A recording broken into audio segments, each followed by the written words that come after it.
Shalom, selamat sore. Pada sore ini saya membuat video tentang pembuatan silabus dan RPP. Ini adalah bagian dari tugas praktik dan perencanaan pembelajaran. Mata kuliah ini diajarkan langsung oleh Bapak Friendly Sofian Zebua Magister Pendidikan. Sebelumnya saya memperkenalkan diri, saya Murni Hati Gule, biasa dipanggil Murni. Sekarang saya melanjutkan studi di STTAIM Nias Barat, Prodi Pendidikan Agama Kristen semester 6 dengan NIM 08022294. Terima kasih. Pada saat ini saya akan menjelaskan ataupun membuat silabus dan RPP ataupun rencana pelaksanaan pembelajaran. Silabus, tema yang saya berikan ataupun sumbernya yaitu hidup dalam kasih dan pengampunan. Sebelum kita membuat silabus, kita harus menentukan ataupun membuat identitas sekolah itu sendiri terlebih dahulu. Misalnya nama sekolah, nama guru, mata pelajaran, kelas ataupun semester, kompetensi dasar, dan alokasi waktu. Jadi itulah identitas yang harus kita isi. Adapun langkah-langkah dalam pembuatan silabus yaitu yang pertama, kompetensi dasar. Sebelumnya kita harus memahami apa itu kompetensi dasar. Kompetensi dasar ini adalah fondasi. Di dalam menentukan kompetensi dasar, ada 3 prinsip yang harus ada, yaitu pertama, ada kata kerja, kedua, ada materi ataupun tema yang kita berikan, dan yang ketiga, ada cara. Ini saya membuat kompetensi dasar berdasarkan tema ataupun sumber hidup dalam kasih dan pengampunan. Pertama, mampu mengetahui cara hidup dalam kasih dan pengampunan melalui pembacaan Alkitab dan renungan harian. Yang kedua, dapat memahami makna hidup dalam kasih dan pengampunan melalui persekutuan. Jadi itu adalah kompetensi dasar. Langkah yang kedua yaitu materi pokok. Materi pokok ini lebih kepada pengertian. Jadi di sini saya membuat 3 materi pokoknya, yaitu pertama, cara hidup dalam kasih dan pengampunan, kedua, makna hidup dalam kasih dan pengampunan, ketiga, ciri-ciri orang yang hidup dalam kasih dan pengampunan. Langkah yang ketiga yaitu kegiatan belajar. Kegiatan belajar ini bisa seperti menjelaskan gambar Allah ataupun menjelaskan tema yang akan dibahas. Di sini saya memberikan 2 kegiatan belajar. Yang pertama yaitu menjelaskan cara hidup dalam kasih dan pengampunan. Yang kedua, mempraktekkan cara hidup dalam kasih dan pengampunan di dalam kelas itu sendiri. Langkah yang keempat yaitu indikator. Indikator ini adalah tolak ukur.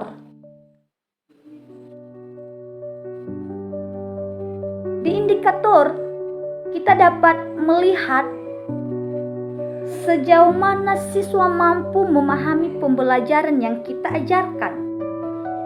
Jadi di sini saya membuat 3 indikatornya, yaitu pertama, siswa mampu menerapkan nilai kasih dan pengampunan dalam kehidupan sehari-hari.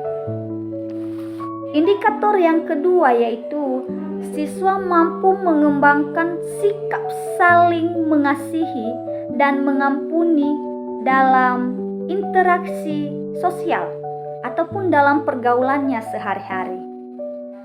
Yang ketiga yaitu siswa mampu memahami atau mengerti arti kasih dan pengampunan dalam ajaran Yesus Kristus. Jadi itu adalah indikator dalam pembuatan silabus. Adapun penilaian ataupun langkah yang selanjutnya yaitu penilaian. Di dalam penilaian itu, saat seorang guru menilai seorang peserta didik, ada 5 hal penting yang harus dilihat dan dinilai oleh seorang guru untuk memberikan nilai seorang murid. Yang pertama yaitu kehadiran. Kedua, etika. Ketiga, tugas. Keempat, UTS. Dan kelima, UAS. Jadi misalnya ada 100%, itu dibagi berapa persen dalam 5 hal yang harus ada dalam penilaian tersebut. Di sini saya memberikan kehadiran itu ada 10%, etika itu ada 15%, tugas ada 20%, UTS ada 25%, dan UAS ada 30%. Jadi kalau seandainya itu digabung, maka tercapailah atau bisa menjadi 100%. Jadi itulah langkah-langkah seorang guru untuk menilai seorang siswa ataupun memberikan nilai seorang siswa. Yang selanjutnya yaitu waktu. Dalam waktu ini kita ada membuat ataupun ada beberapa tahap. Misalnya pembukaan. Pembukaan ini maksudnya saat seorang guru datang dalam sekolah ataupun di kelas itu sendiri, ia harus menyapa terlebih dahulu. Pun mengajak siswa untuk memimpin doa dan pujian sebelum memulaikan proses pembelajaran. Di situ saya memberikan waktu 5 menit saja. Selanjutnya ada review materi ataupun mengulang materi yang telah diajarkan minggu lalu. Di sini saya memberikan waktu sebanyak 10 menit. Selanjutnya ada kegiatan inti pembelajaran. Jadi di sini guru mengajar sesuai dengan tema ataupun sumber yang telah dijelaskan. Misalnya sumbernya ataupun temanya tadi hidup dalam kasih dan pengampunan. Jadi di sini saya memberikan waktu 20 menit.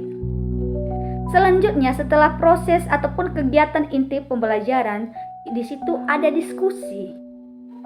Diskusi ini ada tanya jawab ataupun guru bertanya, siswa menjawab. Siswa bertanya, guru menjawab, ataupun hal-hal lain yang mungkin terjadi dalam kelas. Di situ saya memberikan waktu 8 menit. Selanjutnya penutup. Penutup ini bisa seperti doa dan nyanyi misalnya dalam kelas. Bisa juga ini nanti dicek kehadiran siswanya. Jadi di sini saya memberikan 2 menit saja. Jadi total waktu yang digunakan ada 45 menit. Jadi sumbernya ataupun temanya tadi hidup dalam kasih dan pengampunan. Oke, sekarang kita lanjutkan pada pembuatan RPP atau rencana pelaksanaan pembelajaran. Ya tentu dan harus ada identitas sekolah itu sendiri, seperti nama sekolah, nama guru yang mengajarkan, mata pelajaran, kelas ataupun semester yang diajarkan, dan lain sebagainya. Yang penting identitas sekolah itu sendiri. Di sini saya menggunakan nama gurunya, nama saya sendiri, dan ini sekolah yang saya ajarkan itu adalah tingkat SMA ataupun SMA Negeri 1 Sirombo. Ini mata pelajaran yang diajarkan pastinya pendidikan agama Kristen kelas 10 semester 1. Waktu yang digunakan sebanyak 60 menit. Adapun langkah-langkah dalam pembuatan RPP ataupun rencana pelaksanaan pembelajaran ini. Pertama, SK atau standar kompetensi. Sebelumnya kita harus memahami dan mengetahui apa itu standar kompetensi. Standar kompetensi berbicara tentang standar yang dicapai oleh siswa. Jadi siswa sudah memahami terlebih dahulu. Standar kompetensinya di sini saya berikan ada 2. Yang pertama, siswa menghargai dan menghayati ajaran agama Kristen dalam kehidupan sehari-hari. Yang kedua yaitu siswa memahami dan mengaplikasikan nilai ajaran Kristen dalam hubungannya dengan orang lain. Jadi itu sudah dicapai ataupun sudah dimiliki oleh siswa itu sendiri, sudah diketahui oleh siswa itu sendiri. Sekarang langkah yang kedua yaitu KD atau kompetensi dasar. Kompetensi dasar itu berbicara tentang kemampuan apa saja yang kita harapkan ataupun yang diharapkan oleh seorang guru supaya siswa bisa mencapai. Di sini saya berikan kompetensi dasarnya ada 3. Yang pertama yaitu mampu hidup dalam kasih dan pengampunan. Yang kedua, memahami makna kasih dan pengampunan yang tulus. Ada juga yang mengampuni tapi tidak dari hati, ada juga yang mengasihi tapi tidak dari hati. Jadi ini yang kita harapkan siswa miliki itu, yang siswa capai itu, mampu mengasihi dan mengampuni dengan hati yang tulus. Yang ketiga yaitu mengaplikasikan orang yang hidup ataupun kehidupan orang yang hidup dalam kasih dan pengampunan. Jadi itu yang kita harapkan, yang kita inginkan supaya siswa tersebut mampu untuk mencapai ataupun mampu untuk memperoleh dan hidup di dalamnya. Langkah yang ketiga yaitu tujuan pembelajaran. Tujuan pembelajaran yang saya berikan di sini yaitu siswa dapat memahami dan mengaplikasikan konsep kasih dan pengampunan dalam kehidupan sehari-hari sesuai dengan ajaran Alkitab. Pastinya kita orang Kristen tidak lari daripada Alkitab. Langkah yang selanjutnya yaitu indikator. Indikator ini di dalam pembuatan RPP, indikator ini berbicara cara untuk mencapai standar kompetensi dan kompetensi dasar. Di sini saya berikan 2 indikatornya. Pertama, memulai dengan pembacaan dan perenungan firman Tuhan sebelum melakukan proses belajar mengajar. Jadi itu langkah ataupun menurut saya cara mencapai SK dan KD ataupun standar kompetensi dan kompetensi dasar. Yang kedua yaitu guru tidak hanya mengajar, tidak hanya berbicara saja, tetapi guru juga harus mempraktekkan langsung, bisa dalam kelas itu sendiri, bagaimana orang yang mengasihi dan juga mengampuni. Metode. Langkah yang kelima yaitu metode. Di sini saya menggunakan metode ada 4. Pertama ceramah, kedua tanya jawab, ketiga diskusi, dan keempat role playing ataupun bermain peran.